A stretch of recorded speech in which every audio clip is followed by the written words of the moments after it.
ഇപ്പോഴത്തെ പെൺകുട്ടികളും നമ്മൾ വിവാഹത്തിൻ്റെ കാര്യം സംസാരിക്കുമ്പോൾ അവർക്ക് പേടിയാണ്. അവരിപ്പോൾ വേണ്ട വേണ്ട എന്ന് പറയും. എന്തുകൊണ്ടാണത്? ഓക്കെ, തീർച്ചയായിട്ടും എനിക്ക് തോന്നുന്നത് അതിനുത്തരം നിങ്ങൾ തന്നെയൊക്കെയും പറയേണ്ടത്, അല്ലേ? കാരണം ഒരു നല്ലൊരു ജോബിലേക്ക് പ്രവേശിച്ചു, നല്ല സാലറി ഉണ്ട്, നല്ലൊരു ഹൈടെക് കമ്പനിയിൽ ജോലി ചെയ്യുമ്പോൾ അവിടെ ജോലി ചെയ്തുകൊണ്ടിരിക്കുന്ന ഒരാളോട് നമ്മൾ വേറൊരാൾ പുറമേ നിന്ന് ഞാനിങ്ങനെ ഒരു ജോലിക്ക് അപേക്ഷിക്കാൻ പോവുകയാണ്, ഇന്ന കമ്പനിയിലേക്കാണ് ഞാൻ അപേക്ഷിക്കുന്നത്, എങ്ങനെയുണ്ടെന്ന് ചോദിച്ചാൽ ആ ഒരു ജോബിൻ്റെ സാറ്റിസ്ഫാക്ഷൻ, അതായത് ഒരു സംതൃപ്തി അനുഭവിച്ചുകൊണ്ടിരിക്കുന്നവർ എന്ത് പറയും?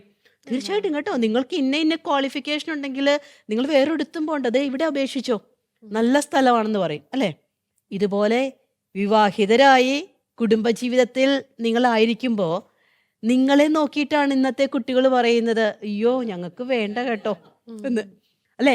അപ്പൊ എന്തോ ഒരു സംഭവം നടക്കുന്നുണ്ട് അവിടെ. എന്താണെന്ന് എനിക്ക് കൃത്യമായിട്ട് അറിയത്തില്ല എങ്കിലും എൻ്റെ ഒരു എക്സ്പീരിയൻസിൻ്റെ, അതായത് ഞാൻ ഇടപെടുന്ന ഒരു സൈക്കോളജി കോർണറിൻ്റെ ഒരു എക്സ്പീരിയൻസിൽ വെച്ച് പറയുമ്പോൾ ഇന്നത്തെ മക്കൾ കൂടുതൽ സ്വാതന്ത്ര്യം ആഗ്രഹിക്കുന്നവരാണ്.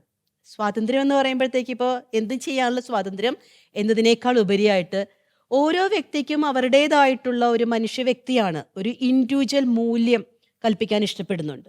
അപ്പോൾ ഒരു വ്യക്തിപരമായ വളർച്ച ആഗ്രഹിക്കുന്നവരാണ്. അപ്പോൾ അവർക്ക് അവർ കുഞ്ഞുനാളിൽ അവരെ ജനിച്ച് വളർന്നപ്പോൾ മാതാപിതാക്കളെ അവർ ഡിപ്പെൻഡ് ചെയ്തിരുന്നു. പക്ഷേ ആരെയും ഡിപ്പെൻഡ് ചെയ്യാതെ മറ്റുള്ളവർക്ക് സേവനം ചെയ്യാൻ, അല്ലെ മറ്റുള്ളവർക്ക് എന്തെങ്കിലും അവരിൽ നിന്ന് കൊടുക്കാനായിട്ടൊക്കെ ആഗ്രഹിക്കുന്ന മക്കളാണ് ഇന്നത്തെ മക്കൾ. അപ്പോൾ ഈ സ്വാതന്ത്ര്യം ഇല്ലാതാകുമോ എന്നതാണ് അവരുടെ ആദ്യത്തെ പേടിയെന്ന് എനിക്ക് തോന്നുന്നു വിവാഹത്തിൽ.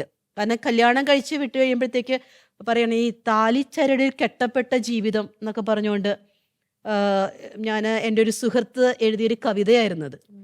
അപ്പം ഞാൻ കക്ഷിയോട് ചോദിച്ചു, എന്താ നീ അങ്ങനെ എഴുതിയത്, താലിച്ചരടി കെട്ടപ്പെട്ട ജീവിതം എന്നൊക്കെ.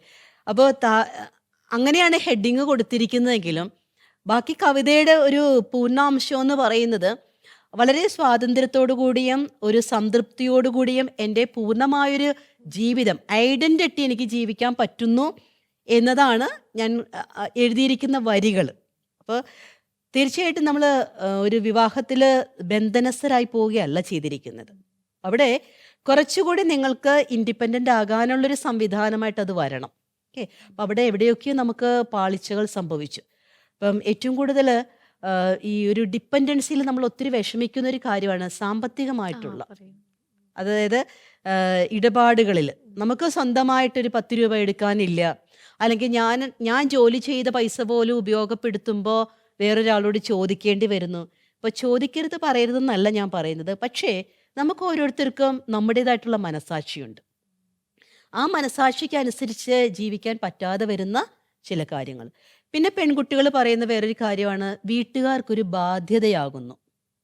അതായത് വിവാഹത്തിന് വേണ്ടിയിട്ട് സ്ത്രീധനമായിട്ട് കുറേ പണവും പൊന്നും ഒക്കെ കൊടുക്കുന്നു, അത് മാതാപിതാക്കൾക്കൊരു ബാധ്യതയാകുന്നു. ആ ബാധ്യത തീരുന്നതിന് മുൻപേ ഡെലിവറിക്കായിട്ട് മക്കളെ കൊണ്ടുവരുന്നു, അത് അടുത്തൊരു ബാധ്യത. അപ്പം തന്നെ ഒരു സ്ത്രീയെ സംബന്ധിച്ചിടത്തോളം ഒരു കുടുംബ ജീവിതത്തിലേക്ക് അവൾ വന്നൊരു വേറൊരു കുടുംബം കെട്ടിപ്പടുക്കുന്നു, അതോടൊപ്പം തന്നെ കുറെ പേർക്ക് ബാധ്യതകളാകുന്നു. സമൂഹത്തിൽ മാറ്റങ്ങൾ സംഭവിച്ചു എന്ന് പറഞ്ഞാലും എത്രയൊക്കെ അറിവ് സമ്പാദിച്ചു എന്ന് പറഞ്ഞാലും ഈ പെൺകുട്ടികൾ ജനിക്കുമ്പോൾ ഒരു ഭയം ഉള്ളിൽ ഇന്ന് എല്ലാവർക്കും ഉണ്ടല്ലേ. പക്ഷെ അതിലൊരു മാറ്റം, ശരിക്കും കൃത്യമായൊരു മാറ്റം വരേണ്ടതില്ലേ? കാരണം അവർക്കൊരു നല്ല വിദ്യാഭ്യാസം കൊടുക്കുക, അല്ലെങ്കിൽ അവർക്ക് സാമ്പത്തികമായ നിലനിൽപ്പ് നൽകുക, ഇതല്ലാതെ വേറൊന്നിനെ കുറിച്ചും അവരോട് പറയേണ്ട ആവശ്യമില്ല. അല്ലെങ്കിൽ വിവാഹമാണ്, അല്ലെങ്കിൽ വിവാഹം കഴിച്ചു കൊടുക്കേണ്ട ഞങ്ങളാണ്, നിനക്ക് വേണ്ടിയാണ് ഞാൻ പൈസ ഉണ്ടാക്കുന്നത്, ഇങ്ങനെയൊക്കെയുള്ള ചർച്ചകൾ തന്നെ അനാവശ്യമല്ലേ വീടുകളിൽ? തീർച്ചയായിട്ടും അവിടേക്കാണ് നിങ്ങളുടെ പോലെയുള്ള ഈ മാതൃവേദികളും അതുപോലെ തന്നെ കൂട്ടായ്മകളൊക്കെ അതിനുപകരിക്കണം. അപ്പോൾ ഒരു അമ്മ എന്ന നിലയിൽ നിങ്ങൾ ഏറ്റവും കൂടുതൽ ഫോക്കസ് ചെയ്യേണ്ട കാര്യം മക്കളെ സ്വന്തം കാലിൽ നിൽക്കാനായിട്ട് പഠിപ്പിക്കണം. എനിക്ക് തോന്നുന്നത് ഞാൻ പറയുന്നതിനേക്കാൾ കൂടുതലായിട്ട് ചേച്ചിക്ക് പറയാനായിട്ട് സാധിക്കുമെന്ന് തോന്നുന്നു. മക്കളെ വളർത്തിക്കൊണ്ടിരിക്കുന്ന ഒരു അമ്മയാണ്. തീർച്ചയായിട്ടും എനിക്ക് പറയാൻ പറ്റും സിസ്റ്ററെ. ഞാനൊരു ഒതുങ്ങിക്കൂടി കഴിഞ്ഞൊരു ഒരു അമ്മയാണ്. സാമ്പത്തികമായിട്ട് ഭയങ്കര ബുദ്ധിമുട്ടിൽ ജീവിക്കുന്ന ഒരു അമ്മയായിരുന്നു.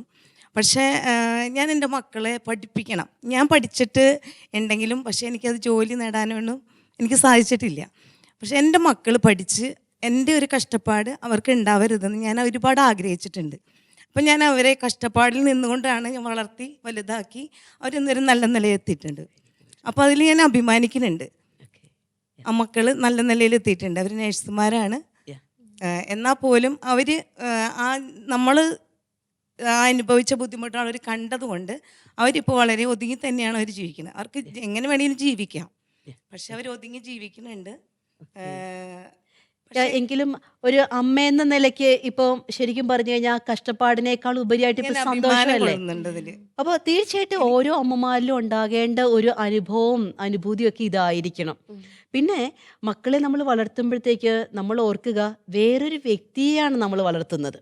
ഇപ്പൊ എല്ലാ മക്കളും നമ്മൾ കഷ്ടപ്പെട്ട് മക്കളെ വളർത്തി എല്ലാ മക്കളും ഒരേപോലെ വളർന്നിട്ട് നമ്മളെ തിരിച്ച് സഹായിക്കുമെന്നും ഓർക്കരുത് കേട്ടോ. പലപ്പോഴും പല അമ്മമാരും വന്ന് പറഞ്ഞിരിക്കുന്ന ഒരു കാര്യമാണ്, സിസ്റ്ററെ വീട്ടിലെ അനുഭവങ്ങളെല്ലാം അറിയുന്ന മക്കളായിരുന്നു. അവരെ ഞാൻ പട്ടിണി കിടന്ന് കൂലിപ്പണി ചെയ്തൊക്കെ ഞാൻ വളർത്തി വലുതാക്കി, അവർക്കൊരു ജോലി കിട്ടി, വിദേശത്തേക്ക് പോകാനായിട്ട് സാധിച്ചു, വളരെ ഉയർന്ന നിലയിൽ സാമ്പത്തികമായിട്ട് ഉയർന്ന സ്ഥിതിയിൽ അവർ ജീവിക്കുന്നു. പക്ഷേ അമ്മ എങ്ങനെ ജീവിക്കുന്നു എന്ന് വിളിച്ചു ചോദിക്കാൻ പോലും അവർക്ക് ആർക്ക് സമയമില്ല എന്ന് പറയും. അപ്പം അവിടെയാണ് ഞാൻ അമ്മമാരോട് പറയുന്നത്, താൻ ചത്തു മീൻ പിടിക്കുന്ന ഒരു പരിപാടി ഉണ്ടല്ലോ, അത് നമ്മൾ അവസാനിപ്പിക്കണം. മക്കളെ വളർത്തി അവർക്ക് വേണ്ട ഒരു വിദ്യാഭ്യാസമൊക്കെ കൊടുക്കുമ്പോഴും അല്ലെങ്കിൽ അവരൊരു സാമ്പത്തിക നിലയിലേക്ക് ആകുമ്പോഴത്തേക്കും മക്കളെ വിളിച്ച് കൃത്യമായിട്ടൊരു എഗ്രിമെൻ്റ് ചെയ്യാനായിട്ട് നിങ്ങൾ തയ്യാറാവണം. ഞാൻ എൻ്റെ നല്ല പ്രായത്തിൽ ഞാൻ ഇതുപോലെ ജോലി ചെയ്തു, ഇനി എൻ്റെ വാർദ്ധക്യ ദിശയിലേക്ക് ഞാൻ കടക്കുകയാണ്, അവിടെ എന്നെ സംരക്ഷിക്കാനുള്ള ഒരു ഉത്തരവാദിത്വം നിങ്ങൾക്കുണ്ട്. അതിനൊരു കോൺട്രാക്റ്റ് ഉണ്ടാക്കി വെക്കണം. ചുമ്മാതെ പറഞ്ഞിട്ടും കാര്യമില്ലെന്ന് തന്നെ ഞാൻ പറയുന്നത്. മക്കള് ഇത്ര രൂപ അല്ലെങ്കിൽ ഇന്ന രീതിയിലുള്ള ഫെസിലിറ്റി എനിക്ക് തന്നിരിക്കണം. സിസ്റ്ററെ, അങ്ങനെ നമ്മൾ ഒരു എഗ്രിമെന്റ് ഉണ്ടാക്കുമ്പോഴേ അവർ പറയും അത് നിങ്ങളുടെ കടമയല്ലേ എന്നവർ തിരിച്ചു ചോദിക്കും. അപ്പൊ നമ്മൾ എന്ത് മറുപടി പറയും? അപ്പോൾ നമ്മൾ തീർച്ചയായിട്ടും വളർത്തുന്ന ഒരു പ്രായത്തിൽ, അവർ വളരുന്നൊരു പ്രായത്തിൽ നമുക്ക് വളർത്തണമെന്ന് ആഗ്രഹം ഉണ്ടായിരുന്നെങ്കിലും ഇത്രയും പഠിപ്പിക്കണമെന്നോ ഇതുപോലെ അവരെ ജീവിപ്പിക്കണമെന്നോ നമുക്കും എഗ്രിമെൻ്റൊന്നും നമ്മൾ ആരോടും ചെയ്തിരുന്നില്ലല്ലോ. അപ്പം അവിടെ ഈ എഗ്രിമെൻ്റ് എന്ന് ഞാൻ പറഞ്ഞു കഴിഞ്ഞാലും അതൊരു സ്നേഹത്തിൻ്റെ ബന്ധമായിരിക്കണം. അവിടെ ഒരു ലീഗൽ ആസ്പെക്റ്റിനേക്കാൾ കൂടുതലായിട്ട് മക്കളെ വിളിച്ചിരുത്തി അവിടെയാണ് അമ്മമാർ ഓർക്കേണ്ട ഒരു കാര്യം. ജീവിതത്തിൻ്റെ പല സ്റ്റേജുകളിലൂടെ നമ്മുടെ മക്കൾ കടന്നു പോകുമ്പോൾ നമ്മുടെ കൈവിടാതെ, അതായത് ആ ഒരു സ്നേഹബന്ധം, ഒരു റെസിപ്രോസിറ്റി എന്ന് പറയും, അതായത് കൊടുക്കൽ വാങ്ങൽ, ആ ഒരു ബന്ധം കൈവിടാതെ നിങ്ങൾ പ്രത്യേകം പരിശ്രമിക്കണം. എനിക്ക് അതിൻ്റെ അകത്ത് ഒരു ആഡ് ചെയ്യേണ്ട ഒരു കാര്യം, പലപ്പോഴും മക്കളുടെ വിവാഹത്തോടു കൂടിയാണ് ഈ അമ്മമാരുടെ ബന്ധം വിച്ഛേദിക്കപ്പെടുന്നത്. ആൺമക്കളാണെങ്കിൽ അവരൊരു മകളെ, ഒരു സ്ത്രീയെ കല്യാണം കഴിച്ചു കൊണ്ടുവരുന്നു, അവർ ഭാര്യയും ഭർത്താവും ആയി കഴിയുമ്പോൾ അമ്മമാർക്ക് ഇച്ചിരി കുശുമ്പൊക്കെ തുടങ്ങും, ഇല്ലേ? ഇല്ല എന്നൊന്നും പറയരുത്, അതൊക്കെ ഉണ്ട്. കാരണം പല കേസുകളിലും നമ്മൾ കാണുന്ന അതാണ്, എൻ്റെ ഭർത്താവ് എന്നെ ഇങ്ങനെ സ്നേഹിച്ചിട്ടില്ല, പക്ഷെ എൻ്റെ മകൻ നോക്കിക്കേ, മകളോട് കാണിക്കുന്ന ഒരു സ്നേഹം നോക്കിക്കേ. അതൊക്കെ പറഞ്ഞ് ഇങ്ങനെ കൊതിയും കുത്തിയൊക്കെ ഇരുന്ന് കഴിഞ്ഞാൽ മക്കൾ അകന്നു പോകും. ഇതുപോലെ തന്നെ പെൺമക്കളെ കല്യാണം കഴിച്ച് വിട്ടിട്ട് അവരുടെ ഭർത്താവിനോട് എങ്ങനെ മിണ്ടണം, അവരോടൊപ്പം എവിടെയൊക്കെ യാത്ര ചെയ്യണം എന്നൊന്നും പറഞ്ഞു കൊടുക്കാൻ നമ്മളാരും ആളല്ല. അത് സ്വാതന്ത്ര്യത്തിലേക്ക് വിടണം. അപ്പം അങ്ങനെ ഒരു സ്വാതന്ത്ര്യത്തെ കയറി പിടിക്കാൻ നോക്കിക്കഴിഞ്ഞാൽ നിങ്ങളെയൊക്കെ ഇങ്ങനെ തള്ള വൈബ് എന്നൊക്കെ പറഞ്ഞവർ പുറത്തേക്ക് ഇടും. അപ്പൊ അതുണ്ടാകാതിരിക്കാനായിട്ട് പ്രത്യേകം ശ്രദ്ധിക്കണം. അത് പറഞ്ഞപ്പോൾ ഈ കടമയല്ലേ എന്ന് പറഞ്ഞപ്പോൾ തോന്നിയൊരു ചോദ്യമാണ്.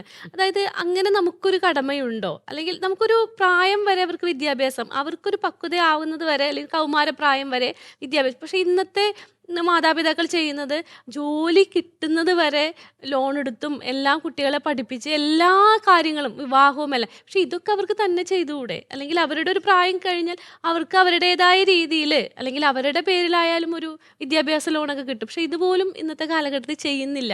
എൻ്റെ മക്കൾ വളരെ സേഫായിട്ട് സന്തോഷമായിട്ട് പോകണം എന്ന് ചിന്തിക്കുകയാണ്. അത് തെറ്റല്ലേ ശരിക്കും?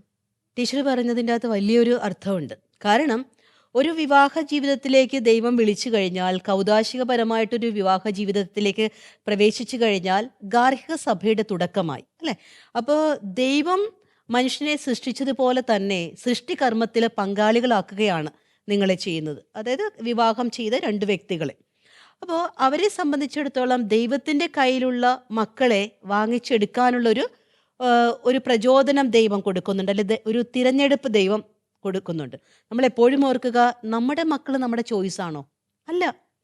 കാരണം നമ്മൾ ഐശ്വര്യ റായിയെ പോലെ ഇരിക്കണം, അല്ലെ മറ്റുള്ളവരെങ്കിലും പോലെ ഇരിക്കണം എന്നൊക്കെ ഇങ്ങനെ പ്രതീക്ഷിച്ചുകൊണ്ടിരിക്കുമ്പോഴും നമ്മുടെ കയ്യിലേക്ക് വന്നു വീഴുന്നൊരു കുഞ്ഞ് നമ്മളാരും പ്രതീക്ഷിക്കുന്ന രീതിയിലുള്ളതല്ല. അപ്പം തീർച്ചയായിട്ടും അത് ദൈവം തരുന്നതാണ്, നൽകപ്പെട്ടതാണ്. ആ കുഞ്ഞിനെ ഈ സമൂഹത്തിലേക്ക് വളർത്തിക്കൊണ്ട് വരാനുള്ള ഒരു ഉത്തരവാദിത്വം നമുക്കുണ്ട്. അവിടെ ടീച്ചർ പറഞ്ഞ പോലെ ഒരു പരിധിവരെയൊക്കെ വളർന്നു, പക്വതയാർന്നു, കാര്യങ്ങളെക്കുറിച്ച് വിവേചന ശക്തിയുണ്ടായി, അല്ലെങ്കിൽ ഒരു വിദ്യാഭ്യാസത്തിലേക്കൊക്കെ പോകുമ്പോൾ ഈ വിദ്യാഭ്യാസം കൊണ്ട് എനിക്കാണ് നേട്ടം ഉണ്ടാകേണ്ടത് എന്നൊരു പക്വതയിലേക്കൊക്കെ വളർന്നു കഴിയുമ്പോൾ അവർക്ക് വേണ്ട സാമ്പത്തികമായിട്ടുള്ള ചില ചുമതലകളും നിങ്ങൾ ഏർപ്പെടുത്തണം. ജോലി കിട്ടുന്നത് വരെ ഓക്കെ, പോക്കറ്റ് മണി വരെ ഞാൻ തന്നോളാം എന്ന് പറയുന്നതിനേക്കാൾ നല്ലത് പഠിച്ചുകൊണ്ടിരിക്കും. പ്രത്യേകിച്ച് ഈ പ്രൊഫഷണൽ സ്റ്റഡീസിനൊക്കെ പോകുന്നവർ എന്നോടിപ്പോൾ മക്കളെ വിടാനുണ്ട്, സാമ്പത്തികമായിട്ട് ബുദ്ധിമുട്ടുണ്ടെന്നൊക്കെ പറയുമ്പോൾ ഞാൻ പറയും അവിടെയാണ് എഡ്യൂക്കേഷൻ ലോൺ ഒക്കെ ഉള്ളത്. നമ്മുടെ മക്കളൊക്കെ വളർന്നു വരുമ്പോൾ അവരെ കൂടി അവരുടെ ജീവിതത്തിന് ഉത്തരവാദിത്വമുള്ളവരാണെന്നും ഭാരവാഹികളാണെന്നും അവരെ ഉദ്ദേശിപ്പിക്കുന്ന രീതിയിൽ വേണം അവരെ വളർത്തിക്കൊണ്ട് വരാനായിട്ട്.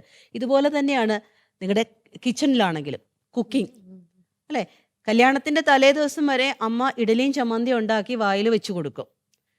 പിറ്റേ ദിവസം കല്യാണം, അന്ന് പിന്നെ കേറ്ററിംഗുകാർ ചെയ്തോളും. അതിൻ്റെ പിറ്റേ ദിവസം ചെല്ലുമ്പോഴത്തേക്കും അവരുടെ വീട്ടിൽ ഇങ്ങനെ ഫുഡ് ഉണ്ടാക്കാനായിട്ട് അവിടെ ഉള്ളവരുടെ കൂടെ കൂടാനുണ്ട്. അത് നിങ്ങളുടെ മക്കൾ അതിന് തയ്യാറാണോ?